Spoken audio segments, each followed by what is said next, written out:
personalize that translation each and every time. I think it's a lot to ask of students and a lot to assume that students are able to do every time we ask them to open a sitter. I think it's actually an impossible task. So if we make this work explicit, we ask them to compose a personal translation alongside a traditional text, and then do the work of what I call and move it towards poetry. And not because I love poetry. I do love poetry. Yeah. Not because I love poetry, but because I think that's the way a sitter is supposed to be read. We are used to reading novels. We're used to reading newspapers. We're used to reading a lot of prose. But the novel is a very recent innovation. It's an 18th century creation. Poetry is really the form, or verse, I should say, is really the form of our texts. Psukim are verses. And some texts make that explicit. Az Yashir, Parshat Hazim make that explicit in form. You read them as verses, you read them as lines or bricks on the page. But in fact, we should not be reading them as chunks of paragraphs. We should be reading them as verses that have cadences, that have rhythms, that have alliteration, that have repetition, that have all the beautiful things that poetry is known for on the sound level and on the visceral level. So we break the line so that it looks like verse, so that it looks like poetry. And then finally, we experience it and revise it. We do a sort of feedback loop to understand how this has affected us. I do something similar with Kavanah work. I don't know if now's the time to talk about a meditation approach, but really briefly, so very similarly, we would prepare for tefillah and then we'd execute the tefillah. The preparation would have to do with listening, and it's a four-step process. Stilling the body, being mindful of the breath, watching the thoughts, and then listening to the personal tefillah. All the way getting to a point of Rav Kook. And then finally, me'at b'kavanah, focusing on a bit of prayer with kavanah as opposed to the entire prayer without kavanah, which is based in the Torah and definitely based, as I was talking about Englander before, definitely based in traditional posting. So that's my approach. Those are the challenges. Those are the different issues. I think we have to take a more developmental approach, a K through 12 developmental approach. I'm not sure where you are in your institution in doing that, but I would certainly welcome any sort of partnership in working on this, because this is something that I feel is that it's the work of the heart and something that we all need to be concerned with in our work here with our students. Thank you so much.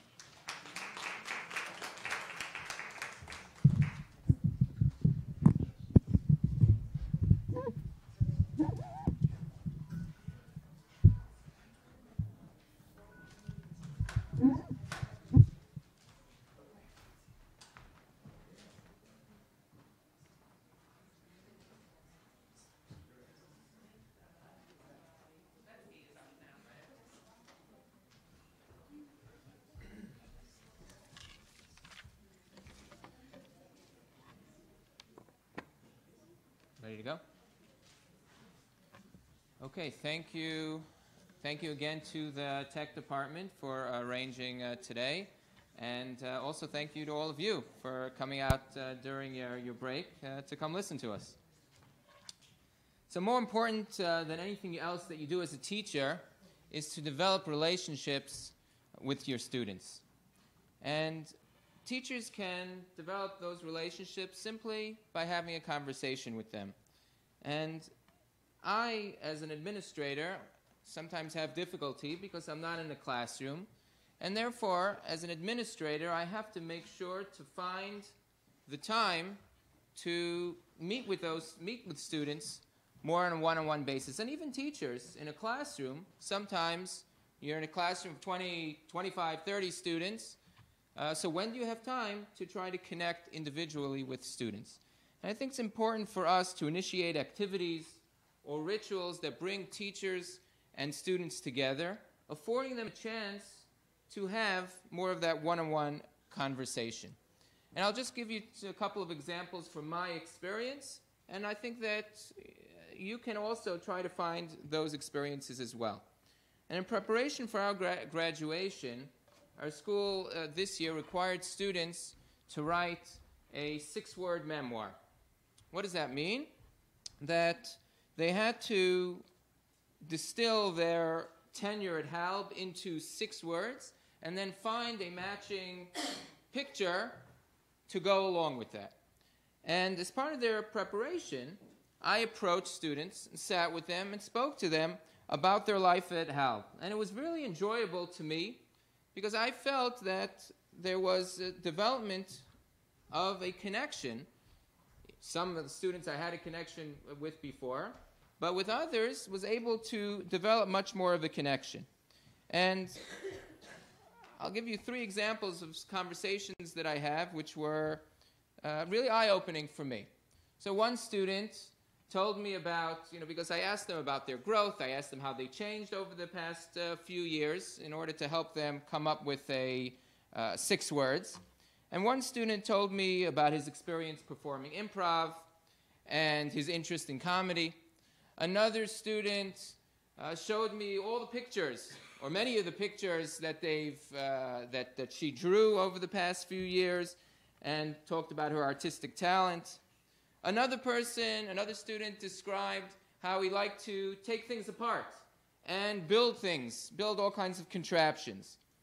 And I don't know what the impact was on the students. I didn't survey them about the conversations that we had. But I did see that they were eager to share their stories, and I certainly felt closer to them. And I believe that the feeling was mutual. The second experience was developing my relationship with students around their bar or bat mitzvah. Usually around their bar mitzvah, as they come of age, I meet with students to talk about their upcoming bar or bat mitzvah. They talk about their chesed project, or they speak about their dvar Torah they're going to say, or their laning. I talk about their interests in school, their interests out of school. And I develop a sense of who they are in those conversations. And then subsequently, I speak about each student after davening in the morning. I give a dvar Torah, and then I try to connect an attribute that was in the parsha to that student. And again, I found that students were very interested in sharing their experiences, sharing their ideas with me. And several times, and I was very surprised at this, several times I had students that came over to me and said, Rabbi, you owe me a talk. It's the bar bat mitzvah is coming up. It's time for us to, get together and talk. And I sensed that they craved that connection and sought to develop that relationship. So we've seen that students crave connection, and asking about their lives really develops this connection. But the effect of this relationship is particularly fascinating. I just read an article recently. It was in the August 2017 edition of the Association for Middle Level Education. And it describes the Woodstock Union Middle School's letter writing project. And the 8th grade team of teachers developed this project because they wanted to have wanted the students to have a more meaningful graduation experience. And what they do is they have teachers that are paired with 2 to 3 students, and that teacher is tasked with writing a letter to those 2-3 students that gets mailed out the day after graduation. And the pairings are chosen based on relationships that these teachers have with the students. And letter writers are encouraged to include their own experiences with the students' academic, personal, or athletic strengths, recollections of shared experiences, and well wishes for the future. And the school took several surveys of the students to find out what was the effect of this. And students clearly appreciated not only the letter itself, but the build-up. Because they knew that there was a teacher in that building. They didn't know who it was. They don't announce who it was. But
people speaking here, so I really appreciate that. But I want to really, we were asked to talk about relationships, and I want to sort of not talk about relationships, but I want to talk about long-term relationships. Forbes magazine defined business success as counting the money that your company generates. If your company generates money, more money next year and more money the following year, you could evaluate your company and come to the conclusion that you're being successful. However, Pearson Education, defining their own success and how they want to reach their goals, and I'm going to quote them, this is off their website. It says, "It should be obvious to everyone working in education that in order to measure how well we are doing, we cannot just look at our revenues, profit margins, or funds raised, nor can we look at our user growth and activity metrics. How can you truly claim success if your product doesn't make an impact on student learning and therefore the student lives?" So those of you who know my education philosophy at all know that I'm very standard-based. And about a year ago, I started calling this the master standard, because all the standards that we teach in our classrooms, if there isn't this general master standard that I'm about to say, we really fail. So what is this? What differentiates a standard and a master standard? A master standard, and I think I read this on Edutopia, that 40 years later, after the student was in your class, if you stop the student on the street and say, "What did Rabbi Fogel teach you?" That's the master standard. Can they answer that question? How many of us remember many of the skills that your teachers taught you as opposed to the connections that you made with them? In fact, the Gemara in Baba Basra starts off telling us about the first formal Jewish education. And the Gemara credits this to Yeshua ben Gamla. And the Gemara says that all the students at that time, they figured younger students didn't need an education. So they gathered all the 16, 17-year-old students, put them in a room with the Rebbe, and they said, "Teach them." And the Gemara tells the story that what happened was the Rebbe got angry at the student, yelled at them, and the students walked out. And they realized that they had their first Jewish education crisis on their hands. Jews were leaving. So what did they do? They went to none other than the grandchild of Haman. The grandchild of Haman. And they asked him, his name was, I forgot his name. They went to the grandchild of Haman. We'll find his name soon. And Shmuel Bar Shilas. They went to Shmuel Bar Shilas, and they went to him for advice. And the advice that he gave them, which was a novelty at the time, was don't hit them with a big stick. Hit them with the strap of your sandal. Now, at the time, it was very common to hit the students. And his insight was that we're hitting them too hard. We're hitting them with big sticks. And therefore, that in itself made the change, and he's credited with I guess, furthering the Jewish education. We know that the Mishnah in Pirkei Avos says, "Yikvor talmid chachav v'lecha kishalach." The respect that you need to have for your students needs to be even more than you. So a few years ago, I was called in by Rabbi Axelrod and Shlomo Zoller, who was the president at Young Israel at the time, and Young Israel of Woodmere, and they asked me if I would be willing to run the junior congregation, who apparently they're always looking for somebody that would run the junior congregation on Shabbos and make it successful. And I said to them at the time, I said, I'm really not interested in dealing with children every single day of the week. I really need a break. And Rabbi Axelrod said, "Well, why don't you think about it and see what you want to do?" And that night, I was talking to a former student who was in college, Jeremy Goldstein, and we were talking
psychology and research also shows this. In 2008, there's a study in the School Psychology Quarterly which basically found that warmth, trust, and low degrees of conflict were associated with positive school outcomes.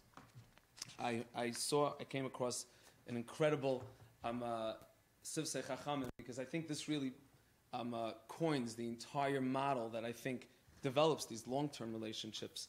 So after Miriam and Aaron speak Lashon Hara about Moshe, God comes to rebuke them.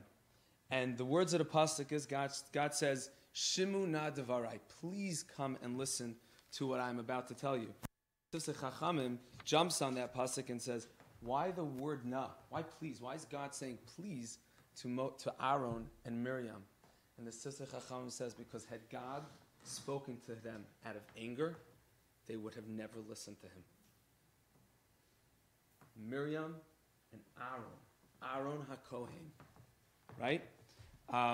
Pretty incredible.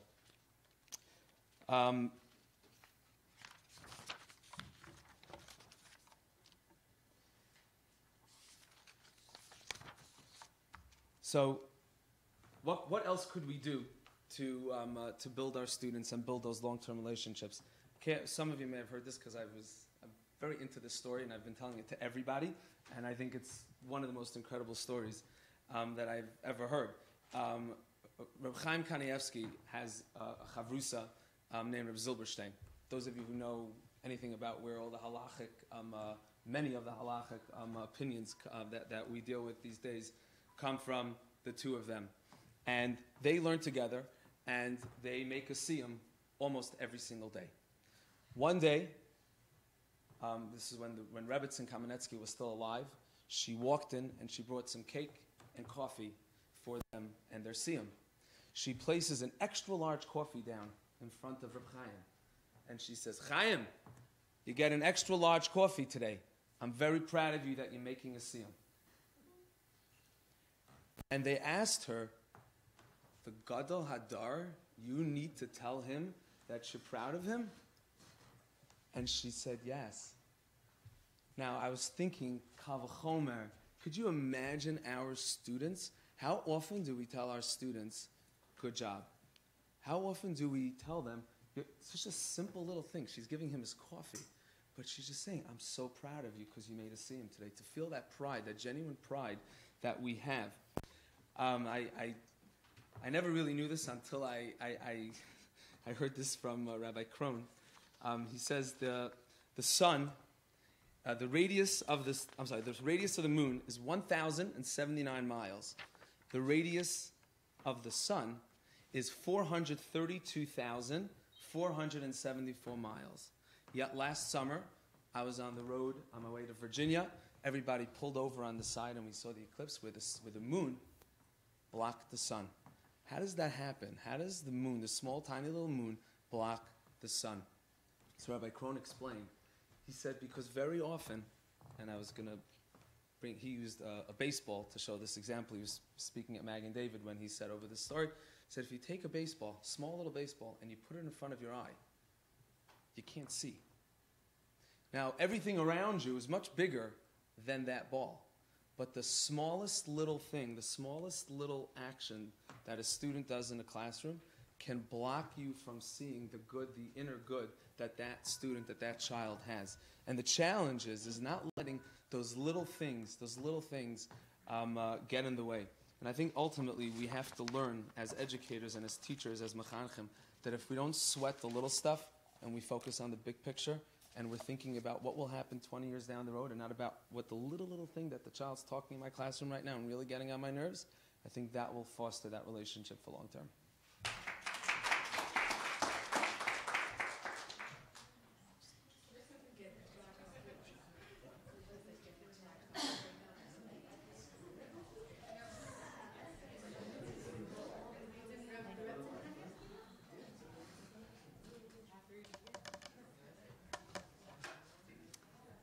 So, hi, my name is Rena Corman. I teach STEM at Halb.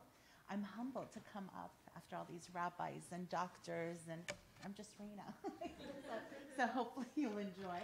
I don't have any good Devar Torahs. My husband gave me all these ideas before. Take these books and show them the connection between. And I'm like, Daniel, it's not my forte. I can't do it. Next time you should invite him for the talk. And I told him I'm not doing that. Okay, so my whole thing is teaching through fun, not fear. I teach engineering, so that could be scary. And it just brings me back to my years in high school. I just wanted like a quick question. When you used to go into a science class, who would just dream to disappear in the back? None of you? Okay, you, good for you. Yeah. So I remember that. I was in 9th grade, and I wasn't educated in the States, so I could say his name. I'm sure he was a wonderful teacher, Mr. Lochte. I still remember his name. He used to scream like if we didn't get something. And I remember I used to just shudder, and I used to just pray for the class to end. So I don't even remember what I learned in 9th grade. But, you know, obviously I did learn something. Once I got into university, I realized that when I spoke to the professors or asked them questions, they were really interested in what I had to say. So I was like, wow, that's really cool. I have something to say, and they want to hear what I have to say. So I realized, like, wow, this might be fun. This might be interesting. So I have to say that I had a wonderful time in university.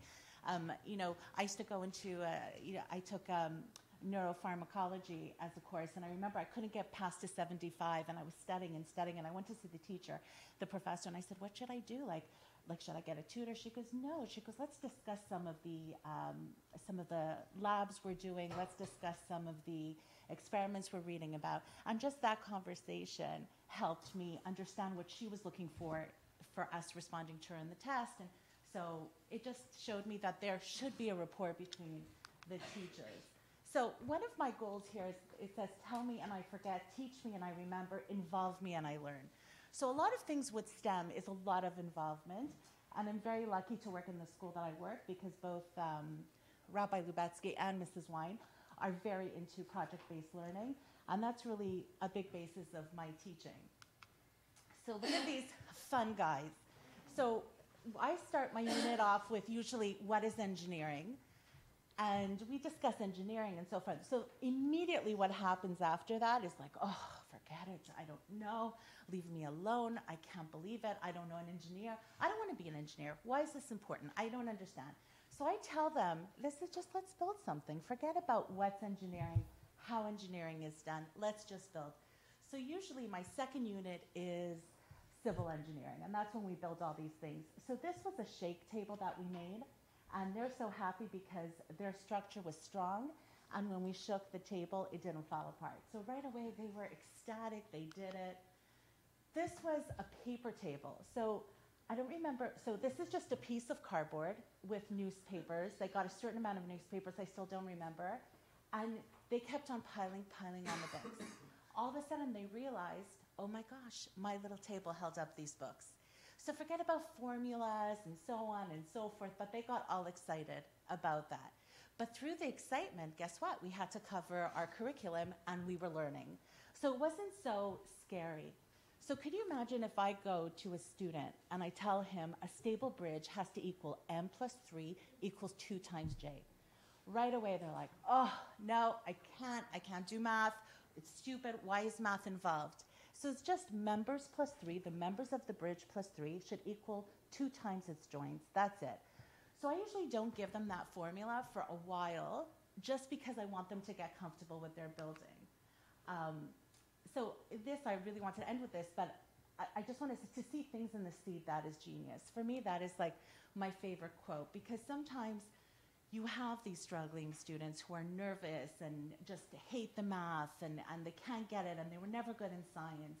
But every child has its potential, especially when we're building and we're exploring. So they're using science differently. They're using it with their hands, not necessarily all these formulas. We do go with the formulas, but then they understand it through different means, and I'll show it to you some more. Okay, so this was straws, believe it or not. I told them, first of all, we started with, I didn't have a picture here, the Statue of Liberty, not Statue of Liberty, the Eiffel Tower.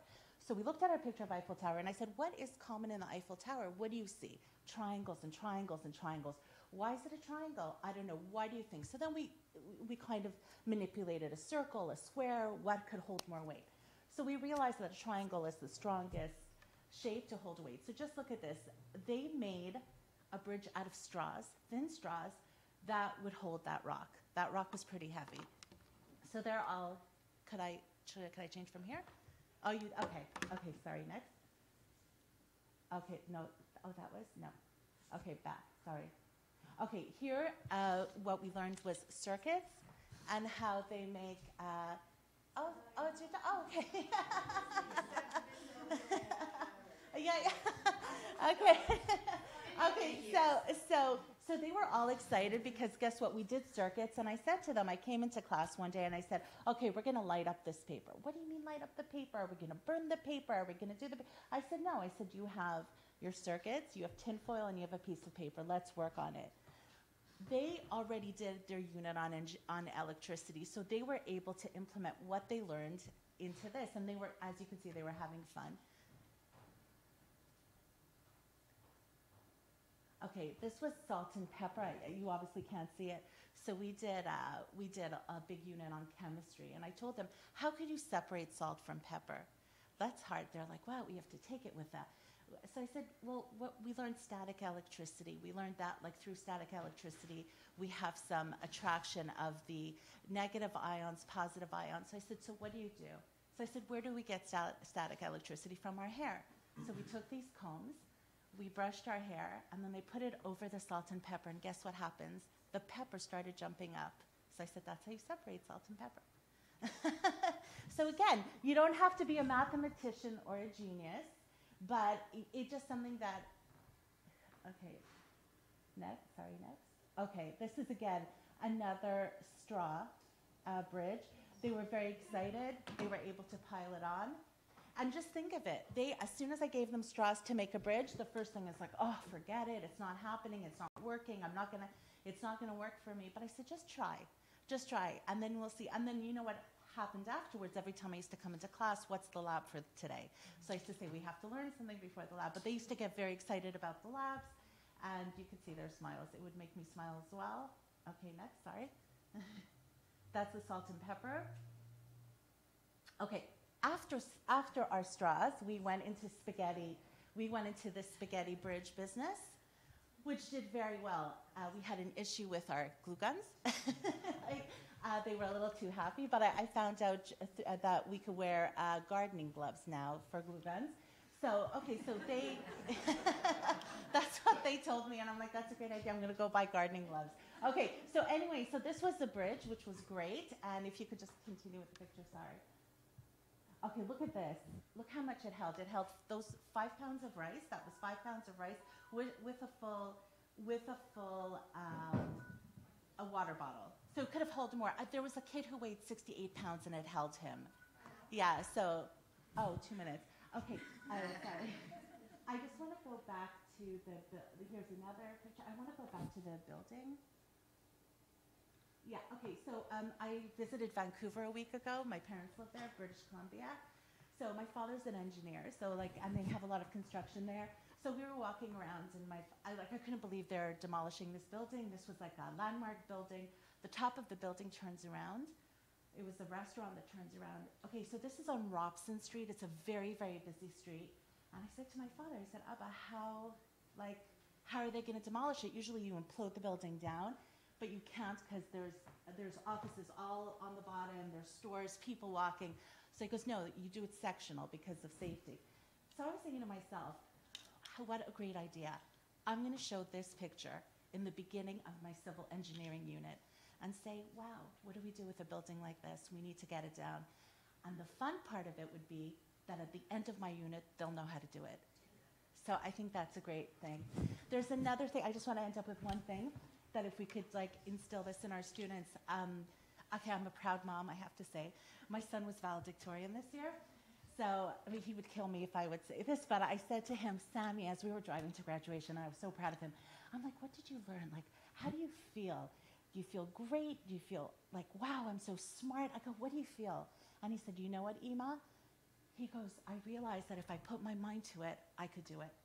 So could you imagine if we could instill that in all our students? If I put my mind to it, I could do it. It was so simple. And I was like, wow, you know, it's something that I wish I had, but I'm so happy that like we're a great group of teachers that we could instill that in our students. And how amazing that they'll know how to bring that down. Okay, thank you so much.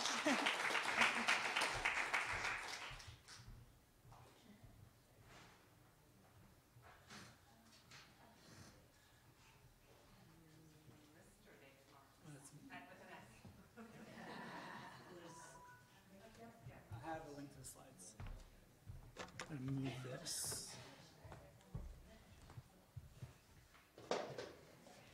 Wait. So as they're setting up, I'll just. Wait.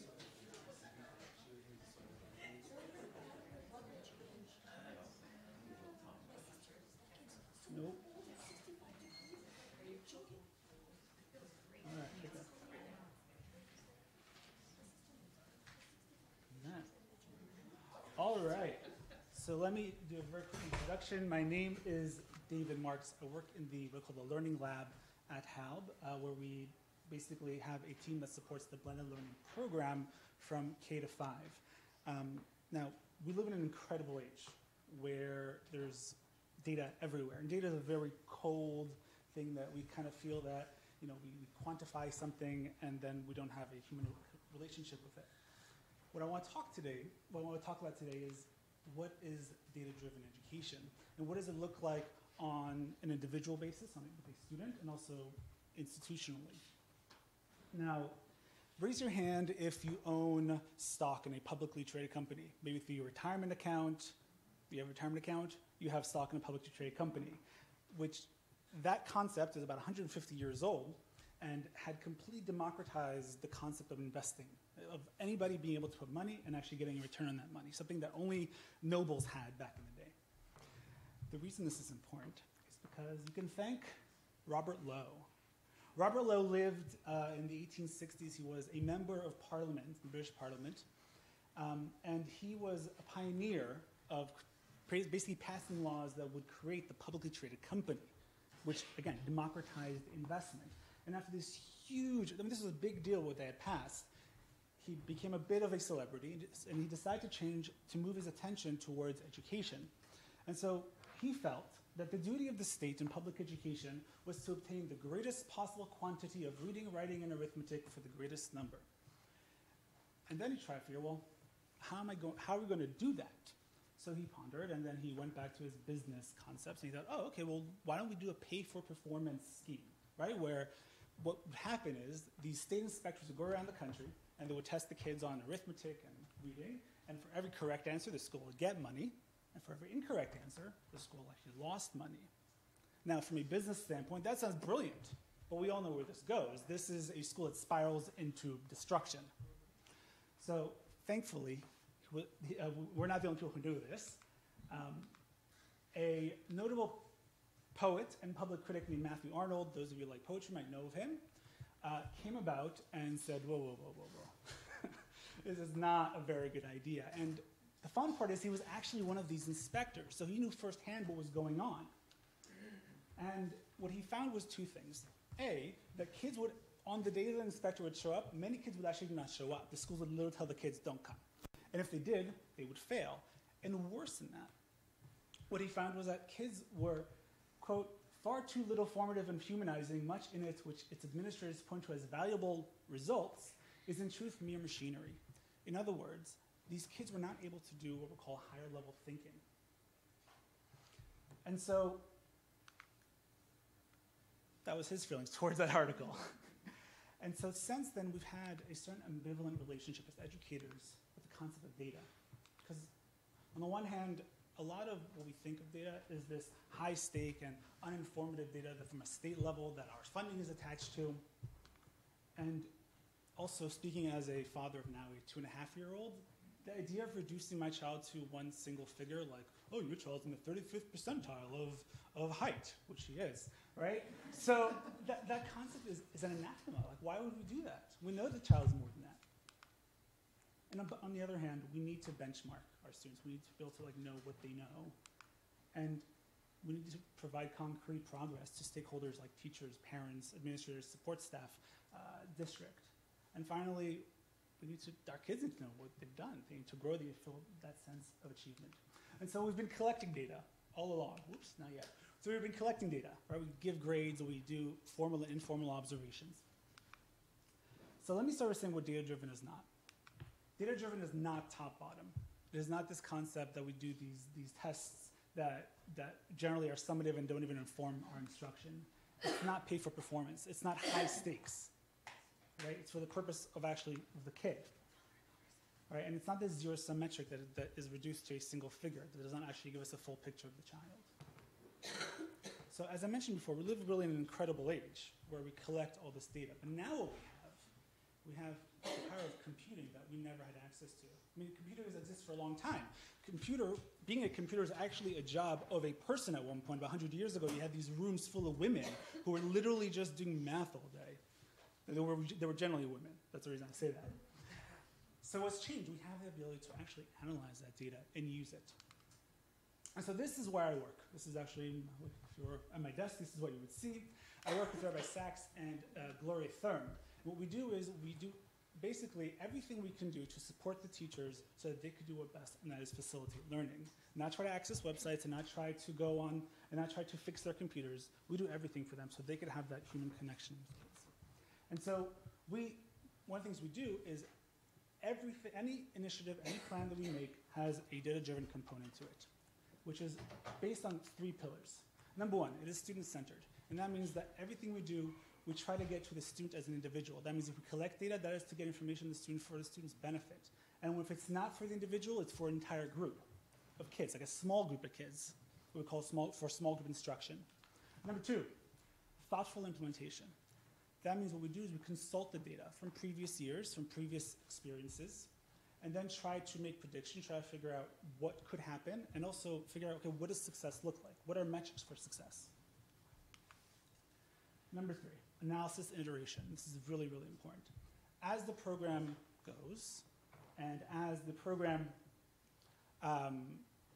grows, we also break it apart. We see what's not working, what is working, what's not working, and in a non-judgmental way, as a team, we break it apart and say, okay, well, this is not working, this has to change, and no one feels bad about it.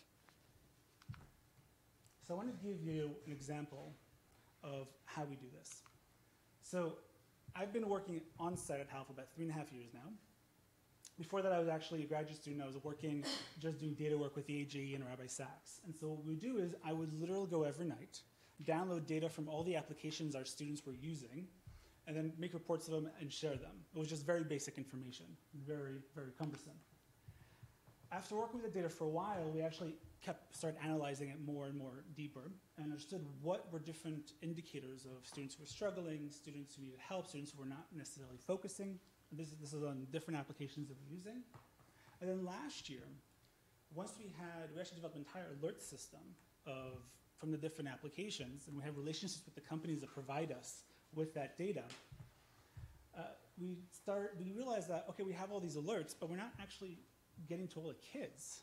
And so I had this brilliant idea, and I say this sarcastically. I had this brilliant idea of, well, we have a school schedule. We know we have what we call a minute-to-minute schedule, which is about 5-minute increments. And we could line up, well, when a kid's going on computers, right? And then one of us could show up and help the kid on a computer. For 2 months we did this, and it was an utter failure. Not because we weren't getting the kids. We were to an extent. But we never knew if the kid was actually in school. We never knew if the kid was actually going to be on the computer when we went to him. We never knew if the kid was, how much time the kid needed. Was it he needed 5 minutes, 10 minutes for intervention? So we came back and we realized there were way, way too many moving pieces. And so we moved the program, decided to do it in our room, have the kids come to us. It's one piece we could control. And what we did was we developed a plan, then we did it for only 1 grade. And we coordinated with staff, teachers, and administrators. Okay, we planned with administrators and teachers to see when we could get the kids to come to us in a non-disruptive way, meaning when kids were not working on other things or instructional time.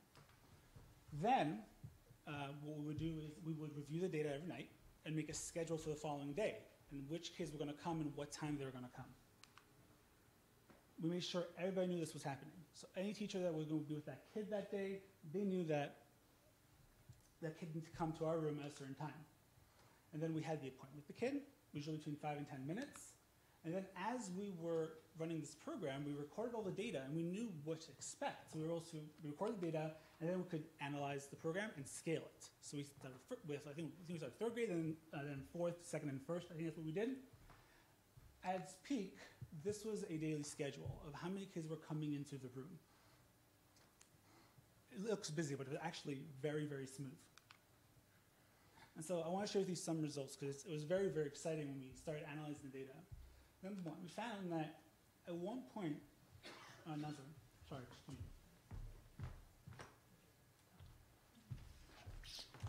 at one point or another, 87% of kids actually had an appointment with us. So we're not talking about a few weak kids who need help with their work. We're talking about almost every kid in the school. And not only that, 65 had more than one appointment. So again, we're not talking about just a bunch of weak kids in the school. We're talking about every single kid. But it's not just about these data points and metrics. There were also things that we felt that were palpable. Number one, students were engaged with their work. Once they realized that someone actually cared, that someone was actually going to work with them, they were a lot more engaged. Number two, they felt secure in that if they were stuck, they weren't going to act out in class. In fact, I would be walking down the hall and a kid would be like, Mr. Marks, I'm an ST Math and I'm very stuck. Can I come for an appointment? I'd be like, yeah, sure. And we would make an appointment for the following day. So like this wasn't going to linger in his head. And kids were calm about it, right? So they knew that everything was going to be okay. They were independent. We had kids who would literally come to us and say, Mr. Marks, I think I'm about to get stuck. Can I make a time for me to come and work in your room on my own independent work? And they would come in, sit down, do the work, leave in 20 minutes. And finally, it was predictable for us. As a team, we weren't like running around like headless chickens. We knew what was going to happen because we started realizing that, for example, kids were going to have between 5 and 15 minutes. That's what they're going to need. Maybe. Sometimes they just need a minute of just like, hey, you're going to be good. Do your work. So that's what data-driven is. We aggregate, we collect, we try to figure out where is there data that could be really helpful to us. We consult the data, we analyze, we create programs, and we iterate. And then we scale. And finally, what we do is we humanize the data, because data is not cold. Right? Data is supposed to be, it's just another tool that we have as educators. And finally, repeat. Thank you. Yep.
everyone get the paper?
Okay, does everyone have one of these papers?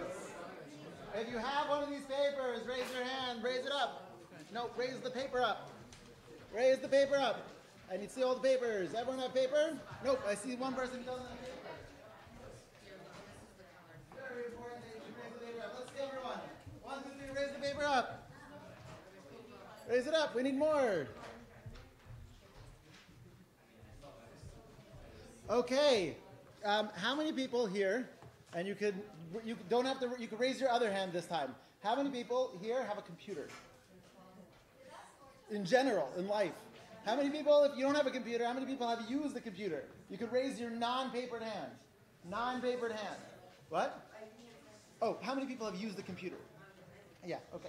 The first few questions, pretty much you're all going to be raising your hands, and then a few people might not for later questions. How many people have used technology in their classroom? Right, everyone, mostly? Have used some sort of technology. How many people have used, let's say, IQ, or Google Classroom, or something like that, some sort of learning management system? How many people have heard of clickers? Great. Okay, now, so the first thing I want you to do is, this on?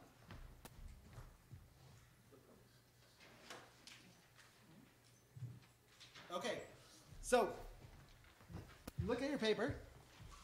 On your paper, there is a number, right? So mine says 38. Yep. Okay. Now, on the paper, there's A. It says A, B, C, and D on the little thing over here. Everyone see where that is? Okay. What I want you to do is pick which division you're from. Okay, and you're going to raise it up. Hold on. Nope, you're not the only one.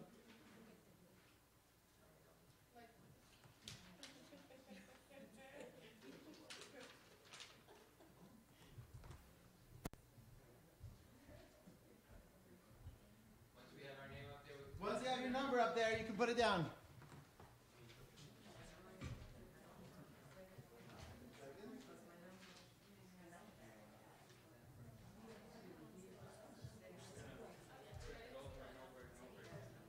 If you keep turning it over, it changes.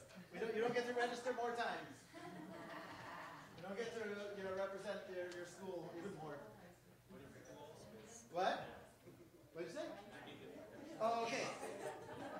get everyone?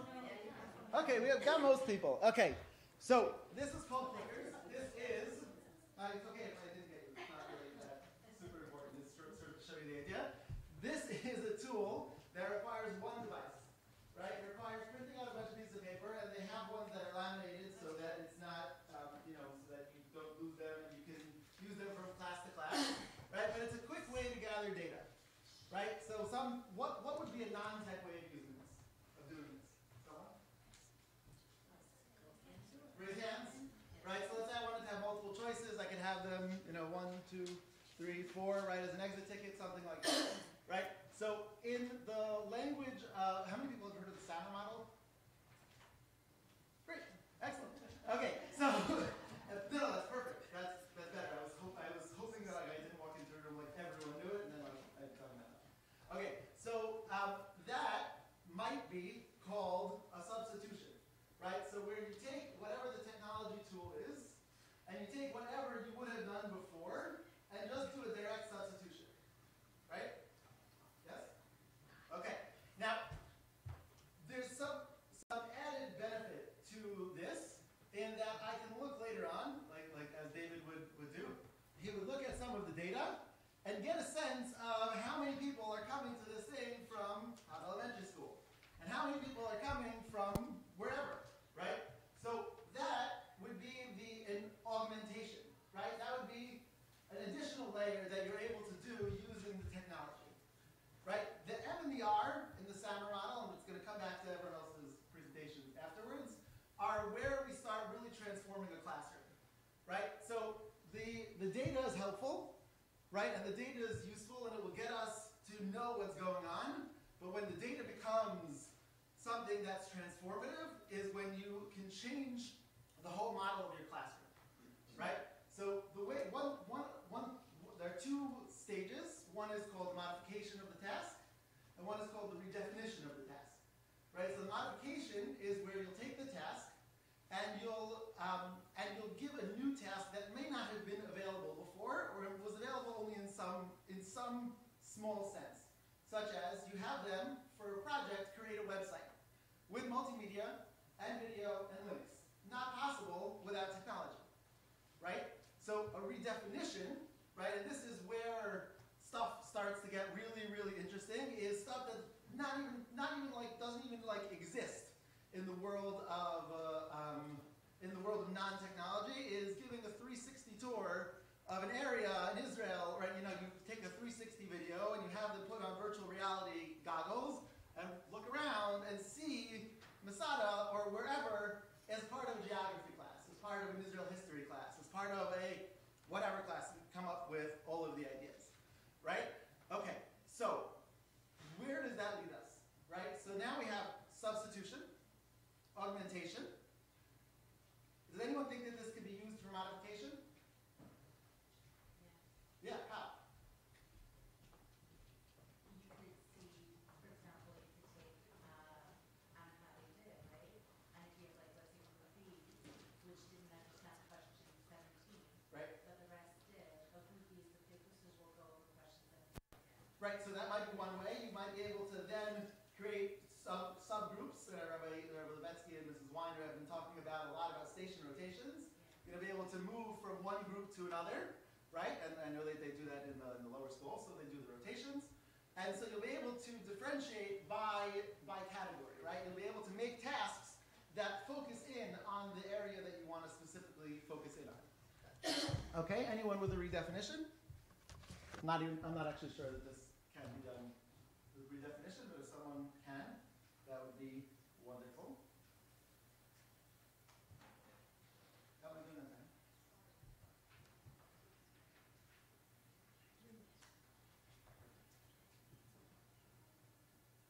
Okay, so why do we care about redefining the classroom, right?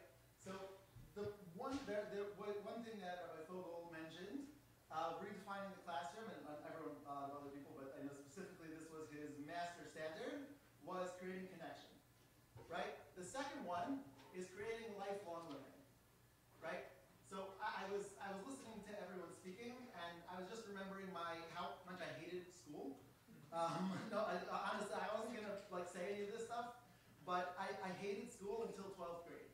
6th grade was a nice little, bump where I had a good teacher, and who honestly, that's the only teacher of all the years that I invited to my wedding. Right, my 6th grade teacher, I invited to my wedding, and my bar mitzvah, my wedding, I still had a connection with him all those years later.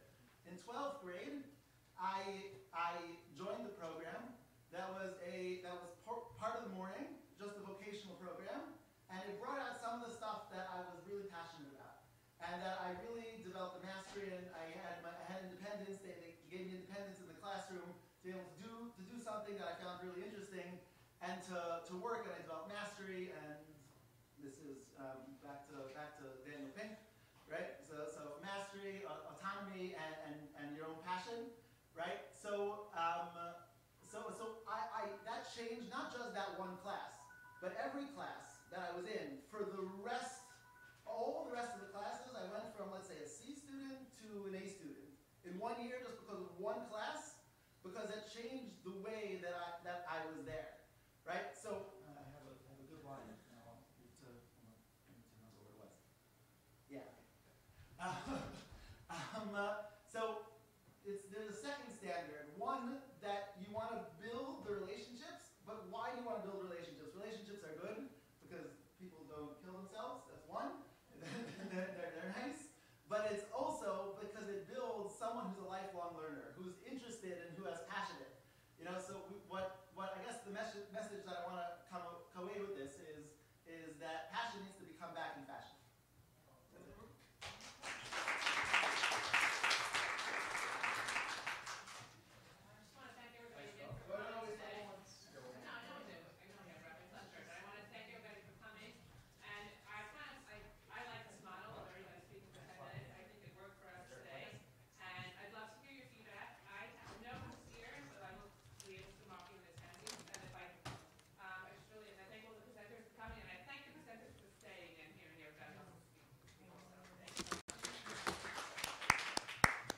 And thank you to Rifki. She texted me while I was in the softball field chasing kids around. She's like, get here quicker. But she's been really devoted to, can you just make this full screen?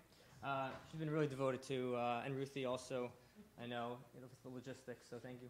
Oh, I just realized I'm still wearing my whistle. I got to change from my summer job hat back to my real one. So what I would like to speak, how much time do I get? 6 minutes? 8 to 10. Wow, okay.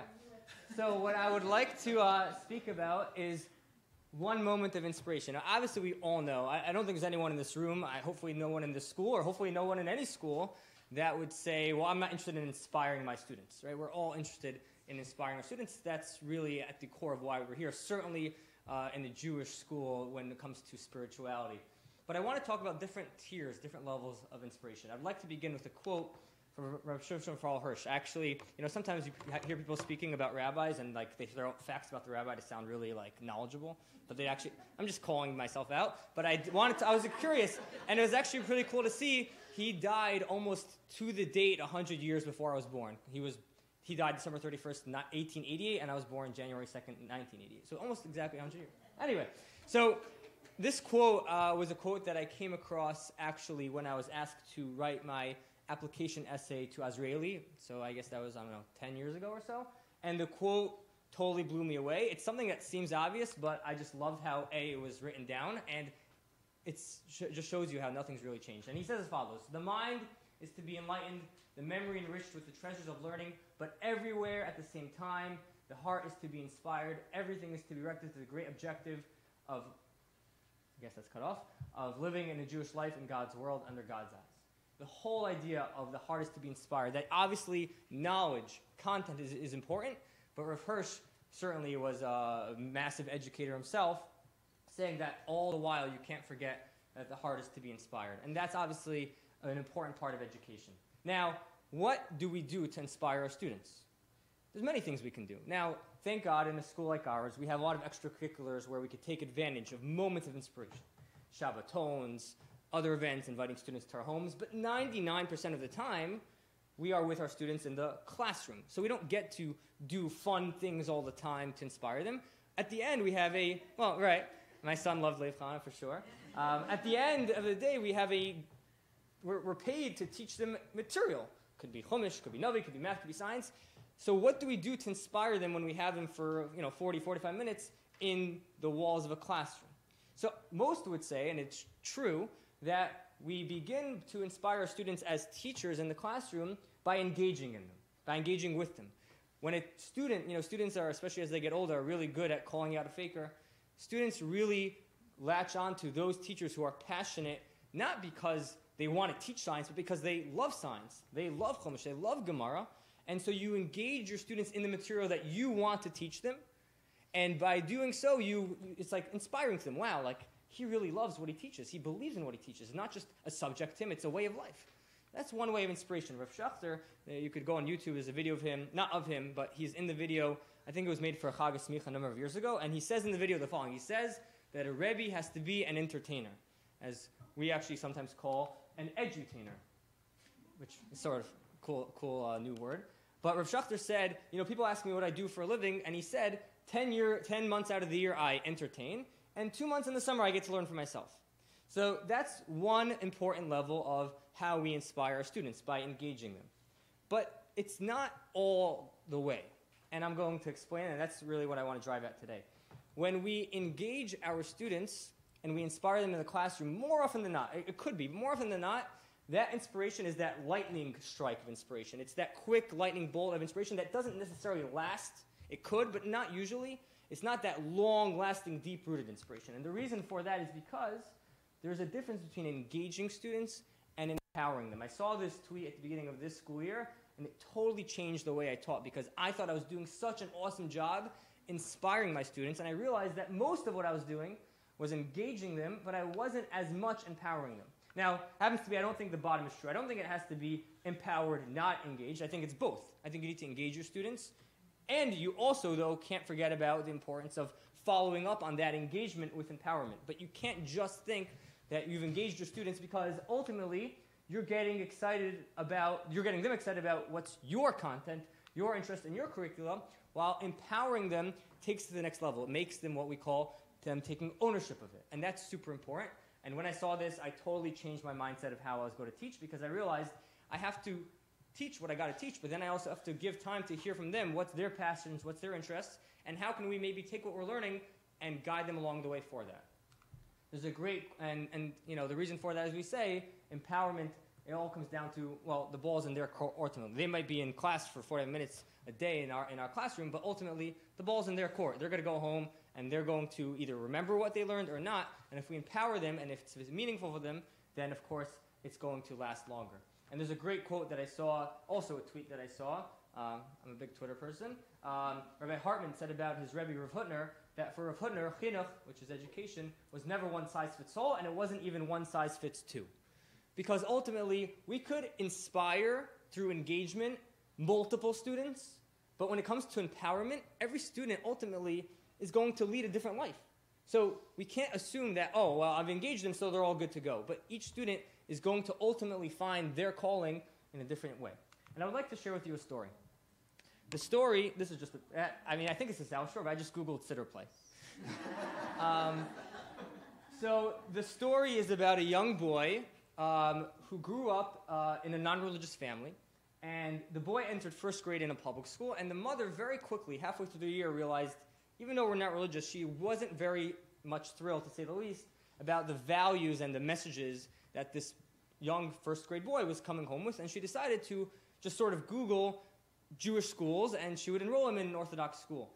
It happens to be that they had very little money, this family, but the good graces of this specific school took the boy in, and halfway through first grade, he switched to a Jewish school. So you could imagine, even though little kids are usually quick at picking things up, usually a first grader in an Orthodox school already knows the alphabet going into first grade and already is building on it. Yes, Alicia, my son, thank God, is very well versed in alphabet going into first grade.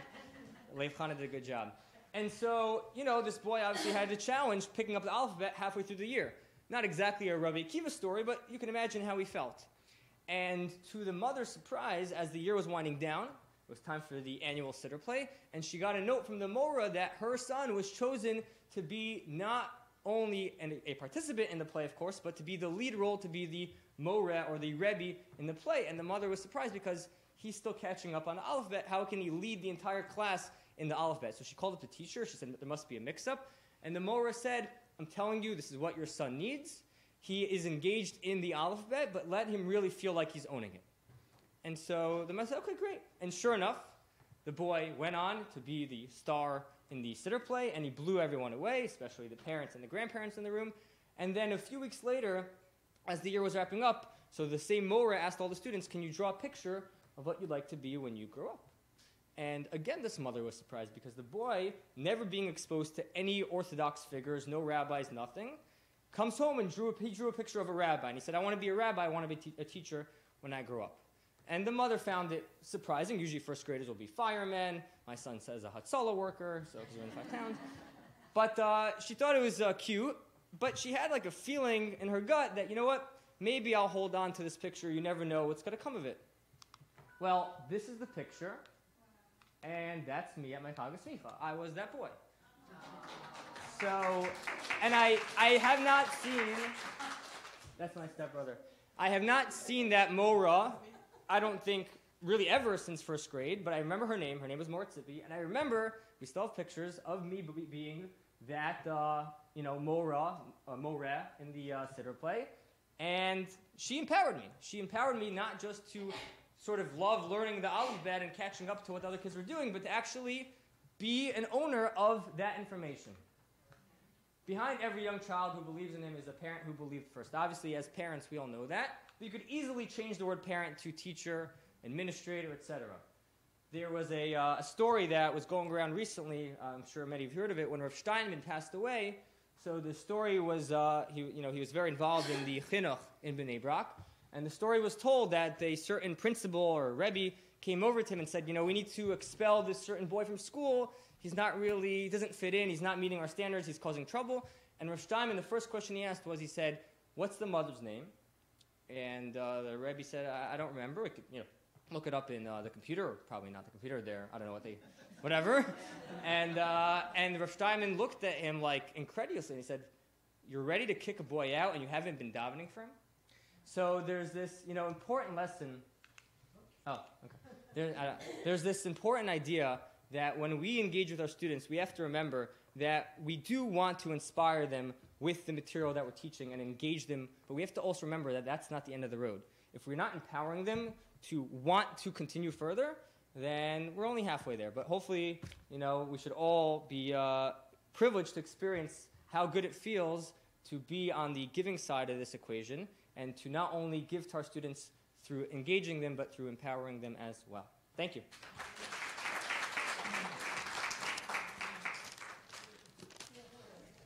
I guess I'm last? Okay.